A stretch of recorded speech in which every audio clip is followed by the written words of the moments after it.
ఇది అందరు అత్తలకు చెప్పాలనుకుంటున్నానండి నేను. కోడల్ని కూతురులాగా చూసుకోండి. కోడల్లాగా చూడకండి. పెళ్లి చేసుకొని వచ్చేటప్పుడు మాత్రమా అక్కడ మీరు చెప్తారు మా కోడలు కాదండి, మా కూతురులా చూసుకుంటామని. కానీ ఇంటికొచ్చినాక ఏమైందండి? ఇంటికెళ్ళాక మాత్రము కోడల్ని మాత్రం తన కూతురులాగా చూడనే చూడదు. ఆ!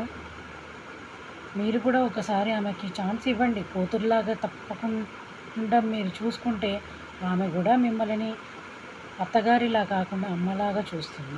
కొంతమంది అత్తలుంటారండి, కోడలు చేసే పనులన్నీ కావాలి. వాళ్ళు వంట చేసి పెట్టింది తింటారు, అన్నీ తింటారు.